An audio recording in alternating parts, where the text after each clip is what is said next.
Sa baryo ng Kalim, ang umaga ay dumarating na may kasamang hamog na bumabalot sa mga dahon at bubong. Tahimik ang paligid at ang mga tunog ng kalikasan ay parang maingat na humihinga kasama ng lupa. Sa gilid ng baryo nakatayo ang isang matandang balete na matagal nang itinuturing na bantay ng mga lihim. Ang punong iyon ay may mga ugat na tila mga ugat ng panahon na humahawak sa lupa at sa alaala ng mga tao. May isang lalaki sa baryo na ang pangalan ay hindi madalas banggitin sapagkat siya ay payak at hindi mapapansin. Siya ay masipag ngunit salat. Ang kanyang mga araw ay umiikot sa pagtatanim at pag-aayos ng mga sirang gamit ng kapitbahay. Ang kanyang mga gabi ay payapa at puno ng pagod. Sa kabila nito, ang kanyang isip ay madalas maglakbay sa mga pangarap na simple at tuwid.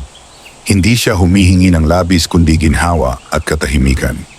Isang gabi habang ang buwan ay natatakpan ng ulap at ang hangin ay dahan-dahan ang galaw, siya ay nanaginip. Sa panaginip ang balete ay maliwanag at tila may liwanag na lumalabas mula sa ilalim ng lupa. Sa paanan ng puno ay may salaping nakabaon at kumikislap na parang hamog sa sikat ng araw.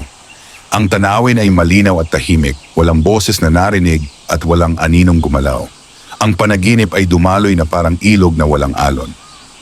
Paggising niya ang kanyang dibdib ay mabigat at ang alaala ng panaginip ay hindi naglaho. Ang liwanag sa ilalim ng balete ay nanatili sa kanyang isip. Ang mga ugat ng puno ay tila humahawak sa kanyang mga paa kahit siya ay nakahiga pa. Bumangon siya na may pag-iingat at umupo sa gilid ng higaan. Ang araw ay hindi pa sumisikat at ang baryo ay nasa pagitan ng gabi at umaga. Sa mga sandaling iyon ang kanyang loob ay nagbabanggaan. May pag-aalinlangan at may pag-asa.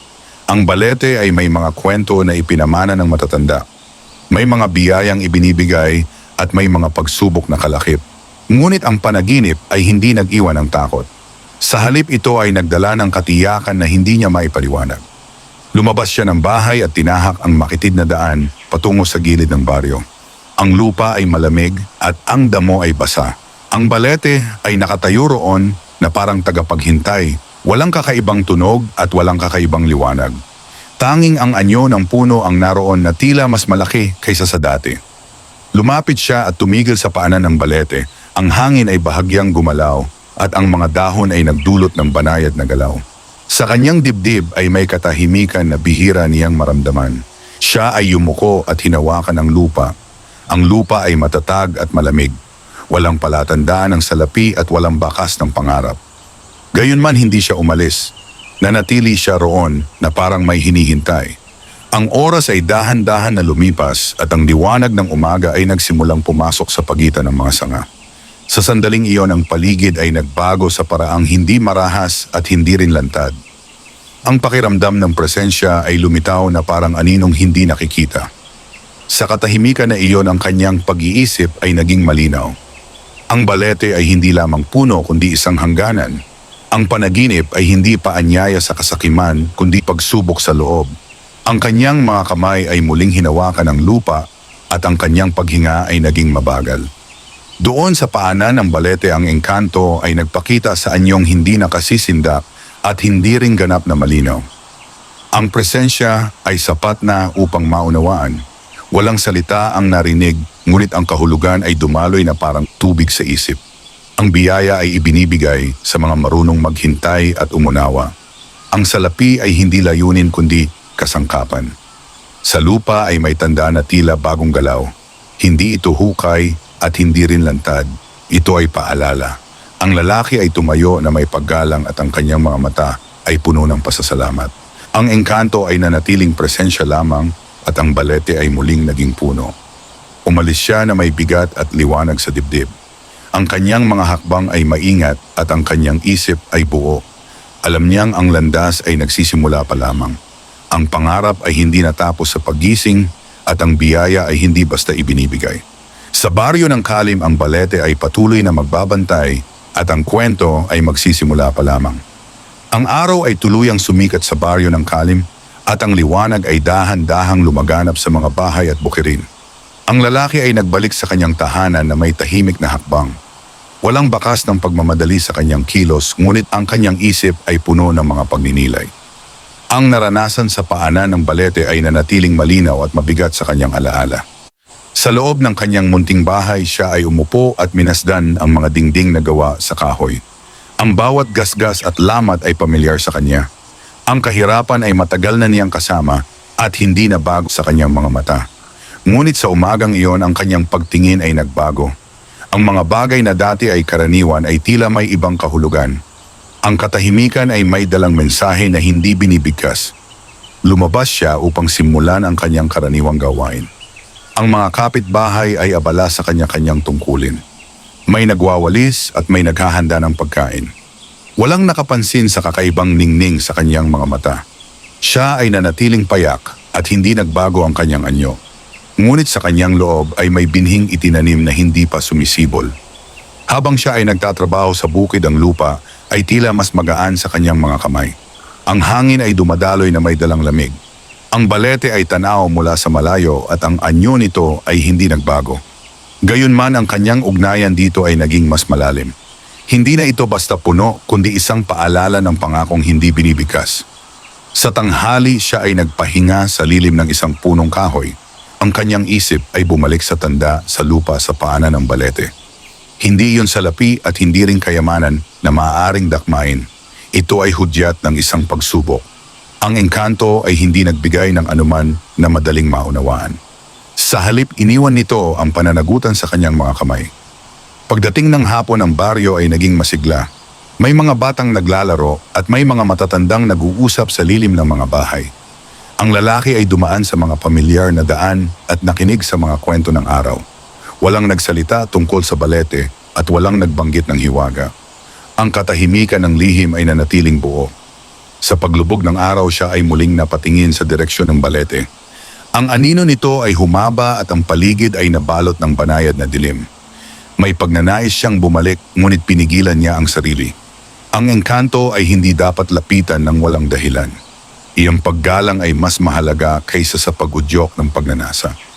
Nang dumating ang gabi ang baryo ay muling natahimik. Ang mga bituin ay lumitaw at ang buwan ay sumilip sa pagitan ng mga ulap. Ang lalaki ay nahiga at ipinikit ang mga mata. Ang kanyang paghinga ay mabagal at pantay.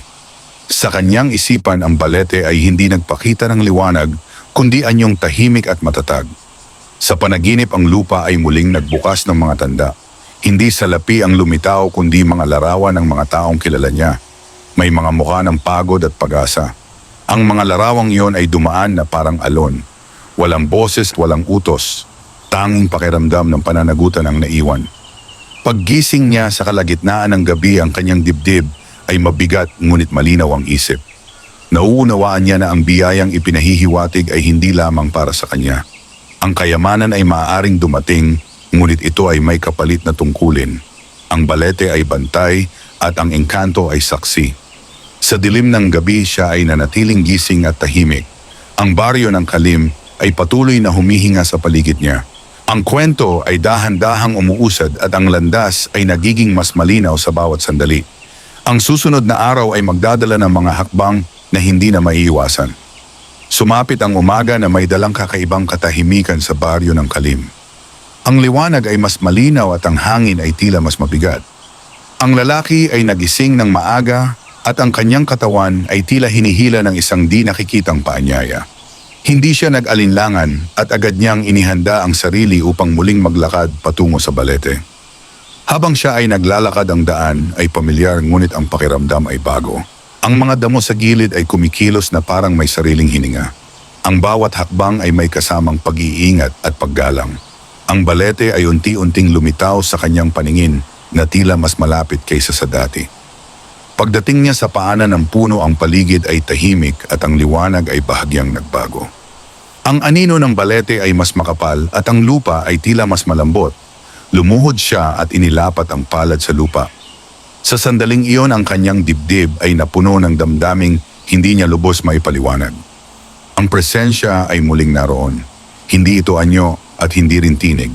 Ito ay pakiramdam na pumalibot sa kanyang isipan.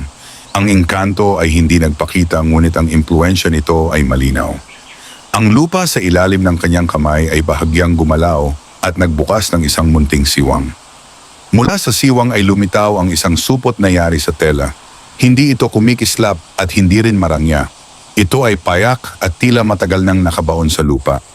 Kinuha niya ito ng may pag-iingat at hindi niya agad binuksan. Ang kanyang paghinga ay mabagal at ang kanyang isip ay tahimik. Tumayo siya at humakbang palayo sa balete. Ang presensya ay dahan-dahang nawala at ang paligid ay bumalik sa dati.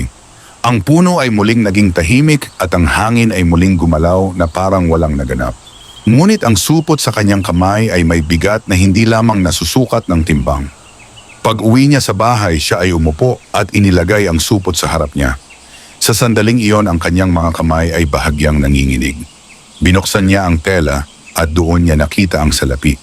Hindi ito labis ngunit sapat upang magbago ang takbo ng kanyang buhay. Ang mga barya at papel ay maayos na nakasalansan na parang sinadya. Walang tuwa ang agad na sumiklab sa kanyang dibdib. Sa halip ay may katahimikan at pag-unawa. Ang salapi ay hindi gantimpala kundi simula. Ang engkanto ay tumupad sa ipinahiwatig ng panaginip, ngunit iniwan ang pagpapasya sa kanyang mga kamay. Sa buong maghapon siya ay nanatiling tahimik. Hindi niya ibinunyag ang natanggap at hindi niya ginamit ang salapi. Ang baryo ay patuloy sa karaniwang takbo at walang nakapansin sa pagbabagong nagaganap sa kanyang loob. Ang balete ay tanaw pa rin mula sa malayo at ang presensya nito ay tila nagbabantay. Sa paglubog ng araw, ang lalaki ay naupo sa labas ng kanyang bahay at minasdan ang langit. Ang mga ulap ay dahan-dahang nagbabago ng anyo at ang liwanag ay humuhupa. Sa kanyang isip ay malinaw ang landas na kailangan niyang tahakin. Ang biyaya ay may kasamang pananagutan at ang kayamanan ay may kasamang pagsubok. Nang dumating ang gabi, siya ay nahiga na may tahimik na loob. Ang supot ng salapi ay nasa tabi niya at ang kanyang isip ay puno ng mga larawan ng hinaharap. Sa baryo ng Kalim, ang hiwaga ng balete ay patuloy na umiiral at ang kwento ng lalaki ay papasok sa mas malalim na yugto. Ang mga sumunod na araw ay dumaan na parang karaniwang agos ng buhay sa baryo ng Kalim. Ang lalaki ay nanatiling tahimik at ang kanyang mga kilos ay hindi nagbago sa paningin ng iba. Ang supot ng salapi ay nanatiling nakatago at ang kanyang mga desisyon ay pinag-iisipan ng mabuti. Hindi niya hinayaang ang biyaya ay maging sanhi ng pagmamadali. Sa bawat umaga siya ay gumigising ng maaga at nagpapatuloy sa kanyang gawain. Ang bukid ay tinatrabaho niya ng may higit na pag-iingat at ang bawat galaw ay puno ng layunin. Ang lupa ay tila mas tumutugon sa kanyang mga kamay at ang ani ay unti-unting nagiging mas maayos. Hindi ito himala na lantad kundi bunga ng pagtitiyaga na may bagong sigla. May mga sandaling ang kanyang isip ay bumabalik sa balete. Ang alaala ng presensya ng engkanto ay nananatiling malinaw. Alam niyang ang biyaya ay hindi ibinigay upang itago lamang. Ito ay inilaan upang gamitin sa tamang paraan. Ang tanong ay hindi kung paano palalakihin ang salapi, kundi kung paano ito gagamitin nang hindi nasisira ang balanse. Isang hapon may dumating na balita sa baryo. May isang pamilya na nasalanta ng sakit at ang kanilang ani ay naubos. Ang mga tao ay nag-uusap at may mga nag-aabot ng tulong na ayon sa kanilang kakayahan. Ang lalaki ay nakinig at nanatiling tahimik. Sa kanyang loob ay may malinaw na pag-unawa sa kahulugan ng kanyang natanggap. Sa gabing iyon siya ay nagpasya. Kinuha niya ang bahagi ng salapi at inilagay sa isang supot na hiwalay. Hindi siya nagbilang ng may kasakiman at hindi rin nagdadalawang isip. Ang kanyang hakbang ay payak at malinaw. Ang biyaya ay hindi para sa kanya lamang. Kinabukasan, bago pa sumikat ang araw, siya ay lumabas at tinahak ang daan patungo sa tahanan ng pamilyang nasalanta. Tahimik niyang iniwan ang supot sa may pintuan at agad na umalis. Walang nais na kapalit at walang paghahangad ng papuri. Ang kanyang puso ay magaan at ang kanyang isip ay tahimik. Pagbalik niya sa kanyang bahay, ang araw ay nagsisimula pa lamang. Ang liwanag ay dumaloy sa mga dingding at ang hangin ay sariwa. Sa sandaling iyon, ang pakiramdam ng presensya ay muling bumalik. Hindi ito mabigat at hindi rin malinaw. Ito ay banayad na pagkilala na parang paalala na ang landas ay tama. Lumipas ang mga araw at ang baryo ay unti-unting nagbago. Hindi lantad ang pagbabago at hindi rin mabilis. Ang mga tao ay nagiging mas magaan ang loob at ang pagtutulungan ay mas ramdam. Ang lalaki ay nanatiling bahagi ng lahat at hindi umangat sa iba. Ang kanyang payak na anyo ay naging bahagi ng katahimikan ng baryo. Sa mga gabing tahimik, ang kanyang panaginip ay nagiging malinaw. Ang balete ay lumilitaw na walang liwanag at walang anino. Ito ay naroon lamang bilang saksi. Ang engkanto ay hindi nagsasalita at hindi nagpapakita. Ang mensahe ay malinaw sa katahimikan. Sa bawat hakbang ng lalaki ang supot ng salapi ay unti-unting nababawasan ngunit ang kanyang loob ay lalong napupuno. Nauunawaan niya na ang tunay na kayamanan ay hindi nasusukat sa dami ng hawak kundi sa lawak ng naibahagi. Ang baryo ng Kalim ay patuloy na humihinga at ang kwento ay dahan-dahang humahantong sa mas malalim na pagsubok. Ang katahimikan sa baryo ng Kalim ay nagpatuloy ngunit may mga pagbabago na hindi agad napapansin. Ang lalaki ay naging mas mapagmasid at ang kanyang mga kilos ay mas maingat. Ang mga taong kanyang tinulungan ay hindi alam ang pinagmulan ng biyaya ngunit ang epekto ay unti-unting lumalaganap. Ang pasasalamat ay hindi binibigkas ngunit ramdam sa hangin. Sa paglipas ng mga araw ang supot ng salapi ay patuloy na nababawasan. Hindi ito naging sanhi ng pangamba sa kanyang loob. Sa halip ito ay naging paalala ng layunin. Ang kanyang mga kamay ay patuloy na nagtrabaho at ang kanyang isipan ay malinaw. Ang biyaya ay hindi humiwalay sa pagsisikap. Isang umaga may dumating na estranghero sa baryo. Ang kanyang anyo ay payak at ang kanyang mga mata ay puno ng pagod. Siya ay humingi ng pahinga at kaunting tulong. Ang mga tao ay nag-alangan ngunit hindi nagsalita. Ang lalaki ay lumapit at nag-alok ng pagkain at tubig. Walang tanong at walang pag-aalinlangan. Habang sila ay nag-uusap, ang estranghero ay nagbahagi ng mga kwento ng mga baryong dinaanan. May mga lugar na nasira ng kasakiman at may mga lugar na nalimutan ang kahalagahan ng pagtutulungan. Ang lalaki ay nakinig at hindi nagsalita. Ang bawat salita ay tila tumatama sa kanyang pag-unawa. Pag-alis ng estranghero, ang lalaki ay nanatiling nakaupo. Ang balete ay sumagi sa kanyang isipan.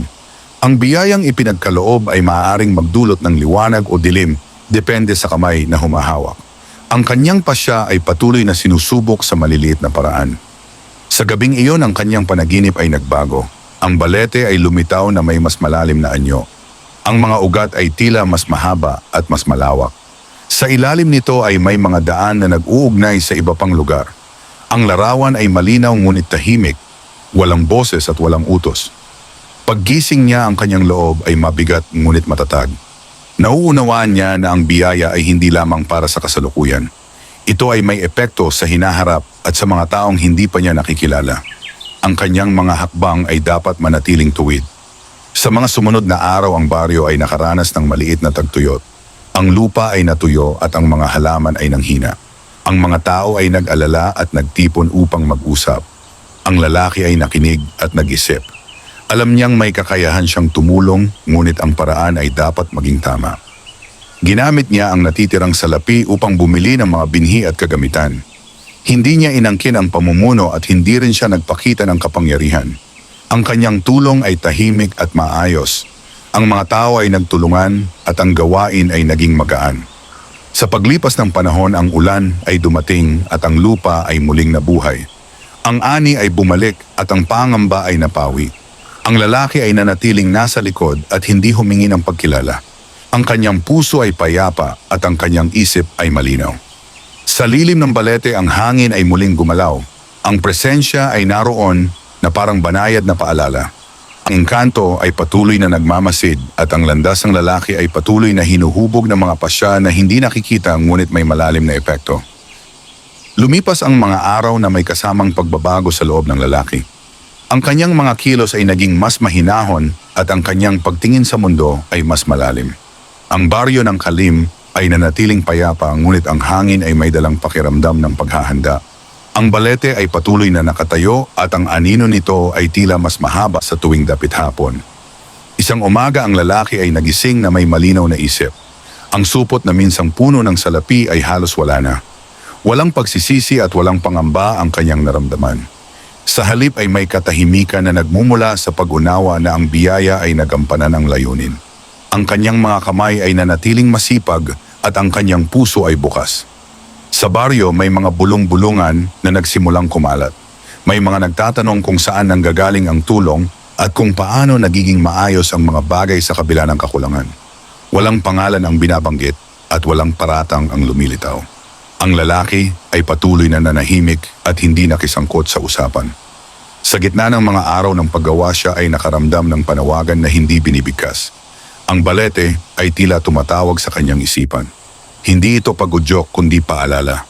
Sa hapon siya ay nagpasya na muling puntahan ang puno hindi upang humingi kundi upang magbigay galang. Pagdating niya sa paanan ng balete, ang paligid ay tahimik at ang lupa ay malamig. Umupo siya at ipinikit ang mga mata. Ang kanyang paghinga ay mabagal at pantay. Sa katahimikan ang presensya ay muling lumitaw na parang alon na dumaraan. Ang engkanto ay hindi nagpakita ng anyo at hindi nag-iwan ng tanda.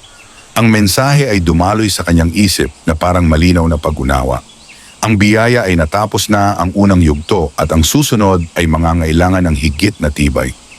Ang kayamanan ay hindi na salapi kundi paninindigan. Tumayo ang lalaki at tumingin sa balete. Walang pagbabago sa puno at walang liwanag na lumitaw. Ngunit sa kanyang loob ay may bagong lakas. Alam niyang ang mga darating na pagsubok ay hindi madaling lutasin ng yaman. Ito ay haharapin ng loob at pasya. Pagbalik niya sa baryo, ang mga tao ay naghahanda para sa darating na panahon ng taniman. Ang lupa ay kailangang ayusin at ang mga binhi ay kailangang alagaan. Ang lalaki ay tumulong na parang karaniwan. Walang espesyal na kilos at walang pag-aangat. Sa mga gabing sumunod, ang kanyang panaginip ay naging payak. Walang larawan ng salapi at walang bakas ng hiwaga. Tanging ang balete na nakatayo sa gitna ng lupa at ang mga taong naglalakad sa paligid nito. Ang larawan ay malinaw at tahimik. Sa bawat araw na lumilipas ang lalaki ay mas nagiging buo. Ang kanyang pagkatao ay hinubog ng mga desisyong hindi nakikita ng iba. Ang baryo ng Kalim ay patuloy na nabubuhay sa payak na paraan at ang engkanto ay nananatiling saksi. Sa dulo ng araw, ang lalaki ay naupo sa labas ng kanyang bahay at minasdan ang paglubog ng araw. Ang langit ay nagbago ng kulay at ang hangin ay malamig. Sa kanyang dibdib ay may katiyakan na ang landas ay magpapatuloy at ang susunod na yugto ay magdadala ng mas mabibigat na hamon. Dumating ang panahong ang baryo ng Kalim ay hinarap ang pagbabago na hindi nagmula sa lupa o sa panahon kundi sa mga tao. May mga bagong mukha na nagsimulang dumaan at may mga balitang naglakbay mula sa karatig lugar. Ang katahimikan na matagal na nanirahan sa baryo ay bahagyang nayanig ngunit hindi nabasag. Ang lalaki ay nanatiling mapagmasid. Ang kanyang mga mata ay hindi naghahanap ng panganib ngunit handa itong umunawa. Sa bawat balitang naririnig niya ay may binhing itinatanim sa kanyang isipan. Ang biyayang minsang naging salapi ay matagal nang nawala ngunit ang aral ay nanatiling malinaw. Isang araw may dumating na mga taong may dalang pangako ng kaunlaran. Sila ay nagsalita tungkol sa lupa at sa mga kayamanang maaaring makuha mula rito. Ang kanilang mga salita ay maayos at ang kanilang mga ngiti ay tiyak. Ang ilang taga-baryo ay nakinig na may pag-asa at ang ilan ay nag-alangan. Ang lalaki ay nakinig din ngunit hindi siya nagsalita. Ang kanyang isip ay bumalik sa balete. Ang lupa ay hindi lamang pag-aari kundi ugnayan. Ang bawat ugat ay may kasaysayan at ang bawat sanga ay may pananagutan. Ang mga pangakong mabilis ay may kaakibat na kapalit. Sa mga sumunod na araw ang usapan ay lumalim. May mga nagnais na ipagbili ang bahagi ng lupa at may mga tutol na tahimik lamang. Ang baryo ay nahati sa pag-iisip at ang dating pagkakaisa ay nasubok. Ang lalaki ay naroon sa gitna ngunit hindi pumapanig. Isang gabi ang kanyang panaginip ay muling bumalik sa balete. Ang mga ugat nito ay naglabasan sa ibabaw ng lupa at nagugnay sa mga bahay at bukirin. Ang larawan ay malinaw at mabigat. Walang boses at walang babala. Tanging paalala ng connection na hindi dapat putulin. Paggising niya ang kanyang dibdib ay mabigat ngunit malinaw ang isip. Nauunawaan niya na ang oras ng pananahimik ay unti-unting nagtatapos. Ang susunod na hakbang ay mangangailangan ng paninindigan kahit walang kasamang yaman o kapangyarihan. Sa pagpupulong ng baryo siya ay nakinig hanggang sa huli. Nang dumating ang sandaling kailangan ang desisyon, siya ay tumayo. Ang kanyang tinig ay payak at walang galit. Pinahayag niya ang halaga ng lupa bilang buhay at hindi bilang bagay. Ang kanyang mga salita ay hindi mahaba ngunit malinaw. May mga tumutol at may mga sumang-ayon. Ang usapan ay naging mahaba at mabigat. Ang mga pangako ay tinimbang at ang mga pangamba ay inilatag. Ang lalaki ay nanatiling matatag at hindi umatras. Ang kanyang paninindigan ay hindi para sa sarili kundi para sa ugnayan ng baryo. Sa huli, walang agarang pasya ang ginawa. Ang mga taong may dalang pangako ay umalis na may ngiting pinigil. Ang baryo ay nanatiling buo bagaman may bitak na kailangang ayusin. Ang lalaki ay bumalik sa kanyang tahanan na may pagod ngunit may katiyakan. Sa lilim ng balete ang hangin ay muling gumalaw. Walang presensya na malinaw at walang tanda na iniwan. Ngunit sa katahimikan ay may pagkilala na ang biyaya ay nagbago ng anyo. Ang tunay na pagsubok ay ang pananatili sa tama kahit walang kapalit. Ang kwento ay patuloy na haharap sa mas mabibigat na pagpili. Ang mga sumunod na araw ay puno ng pag-iingat sa baryo ng Kalim. Ang mga usapan ay hindi na kasing ingay, ngunit mas mabigat sa loob ng bawat isa. Ang mga pangakong iniwan ng mga dayuhan ay patuloy na umuukil-kil sa isipan ng ilan. Ang lalaki ay nanatiling kalmado at ang kanyang mga kilos ay hindi nagbago. Sa umaga siya ay nagtungo sa bukid at tahimik na nagtrabaho. Ang lupa ay tila mas matigas at ang araw ay mas mainit. Sa bawat pagbungkal ay may kasamang pagdinilay. Ang desisyong ipinahayag niya ay hindi na mababawi at ang mga epekto nito ay unti-unting lilitaw. May ilang taga-baryo ang lumapit sa kanya upang magtanong. Ang kanilang mga tinig ay mababa at ang kanilang mga mata ay puno ng alinlangan. Siya ay sumagot ng payak at malinaw. Walang pangako at walang pananakot. Ang kanyang mga salita ay paalala lamang ng pananagutan na pinagsasaluhan. Habang lumilipas ang mga araw, may mga tanda ng pagkakawatak. May mga hindi na bumabati at may mga nag-iwas sa usapan. Ang dating pagkakaisa ay nasubok sa katahimikan. Ang lalaki ay nakaramdam ng bigat, ngunit hindi siya umatras. Ang paninindigan ay may kasamang ganitong pagsubok. Isang gabi, ang ulan ay dumating ng malakas. Ang tubig ay bumuhos sa bubong at ang hangin ay umuungol sa paligid. Sa gitna ng dilim ang lalaki ay nagising at naupo. Ang tunog ng ulan ay tila may dalang alaala ng panaginip. Sa kanyang panaginip ang balete ay nakatayo sa gitna ng baha. Ang mga ugat nito ay nakabaon ng mas malalim at ang puno ay nananatiling tuwid. Sa paligid nito ang mga bahay ay lumulutang ngunit hindi tuluyang inanod. Ang larawan ay malinaw at tahimik. Paggising niya ang ulan ay humina at ang gabi ay naging payapa. Ang kanyang dibdib ay may bagong pag-unawa. Ang ugat ay lalong tumitibay kapag sinusubok ng tubig. Ang paninindigan ay hindi nasisira ng pagtutol kung ito ay malalim ang pinagmulan. Kinabukasan ang baryo ay abala sa pag-aayos ng mga nasirang bahagi. Ang lalaki ay tumulong sa pag-angat ng mga natumbang kahoy at sa paglinis ng putik. Ang kanyang mga kilos ay hindi nagbago at ang kanyang mukha ay tahimik. Ang ilang tumutol ay muling lumapit at tumulong din. Sa gitna ng gawain ang usapan ay naging magaan, walang pagbabalik tanaw sa alitan at walang pagbanggit ng mga pangako. Ang pagkilos ng magkakasama ay unti-unting naghilom sa mga bitak. Ang lupa ay muling naging sentro ng kanilang ugnayan. Sa dapit hapon ang araw ay lumitaw mula sa ulap at ang liwanag ay sumilay sa mga dahon. Ang lalaki ay tumingin sa direksyon ng balete. Ang puno ay naroon pa rin na parang hindi naapektuhan ng bagyo. Sa katahimikan ay may pakiramdam ng pagkilala. Sa gabing iyon ang baryo ay muling naging payapa. Ang mga bituin ay lumitaw at ang hangin ay malamig. Ang lalaki ay naupo sa labas ng kanyang bahay at huminga ng malalim. Ang pagsubok ay hindi pa tapos ngunit ang landas ay mas malinaw.